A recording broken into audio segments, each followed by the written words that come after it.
everyone, Carol here from Nosh and BevNet. I'm reporting from Expo West, and I'm joined by Tabatha Brown and Shaun Neff, the co-founders of Orro. Guys, for our audience, tell us a little bit about what Orro is. Yeah, look, Orro is it's a plant-based beverage, and for us, we've kind of locked it in as the mini meal. So the mini meal can mean whatever it is for you. For my wife, it's breakfast. For me, it's I'm on the way to go surf. I need something to carry me over. For Tabitha, it's on the go when I'm traveling, when I got a long day. Same thing. Yep. Yeah, so that's Orro. Tabitha, you've worked with a number of food brands from McCormick to Whole Foods. What does it mean to be a co-founder in a brand, and how did you decide this is the brand you wanted to, really put a stake in? Well, first of all, being a co-founder is exciting, right? Because it's like, I'm really a part of it. It ain't gonna be like a one and done and then they go away. But I love that, and it's really because I found this product. They sent it to me. People send me stuff all the time, and I'd be like, oh, here we go again. But I tried it and was like, I think we got something, and I loved it. And I had been looking for this, right? Before I was even vegan, I'm allergic to dairy.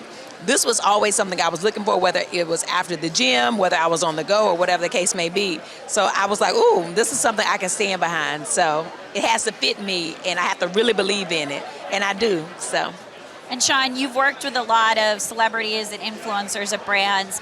How do you go about cultivating that authentic partnership and relationship? Because at least in my opinion, if you don't have authenticity, the end consumer can suss that out pretty quickly. I agree, girl. Yeah, 100%. I agree as well. You also don't strike me as someone who would stand for like an inauthentic sort of relationship. I'm out of here. If it ain't real, I'm out. No, yeah. And look, as you said, that's everything, right? It's authentic storytelling. And for us, being a plant-based beverage, right, from the beginning, it was like there's no one else that we want to try to work with than Tabatha Brown.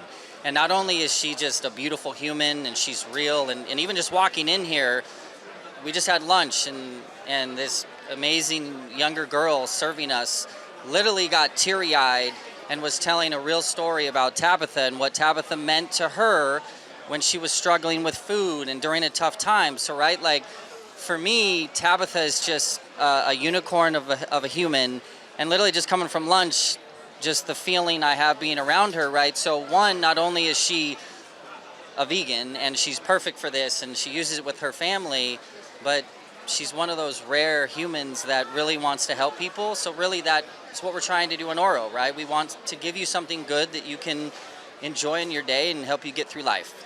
I don't know if you've had time to walk around the show a little bit, but there are certainly quite a number of plant-based products, quite a number of vegan products, appealing to both vegan or plant-curious consumers, let's say.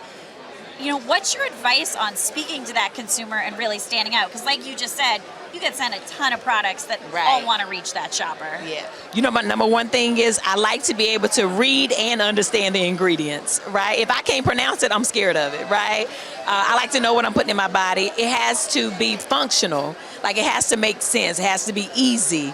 And it has to look good and taste good, right? We eat with our eyes. So if I see it and it's a beautiful packaging, I'm more inclined to pick it up and read it and try it. So those are my advice for that.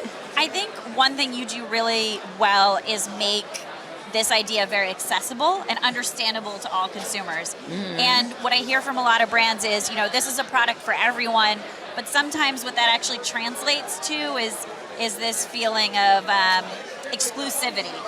And so how do you go about cultivating that, understanding with your viewers and really making these things accessible to everyone? I have literally built my brand on relatability, right? Things that seem easy. I don't I cook from the spirit, so I don't use a bunch of recipes where it's 1,000 steps. I do it to make it easy for everybody, right? So the same thing with brands. It's something that doesn't feel like, do I know what to do with this? Can I use it? Is it functional? I make everything simple. Life should be simple. Food and beverage should not be a part of the hard, okay? Life is hard enough, okay? So I just make it easy, and I include everybody. Speaking about, ingredients you can understand, I think for a lot of brands here that are plant-based, they say they want to make their product accessible and for everyone, but sometimes they can be confusing. They can feel a little exclusive. One thing I love about your videos is they feel like they are videos for everyone. So how do you go about cultivating that feeling of accessibility and inclusivity? A lot of times, people identify and market a really niche consumer. For Orro, it's not like we're just after someone that's vegan or just consumes plant-based.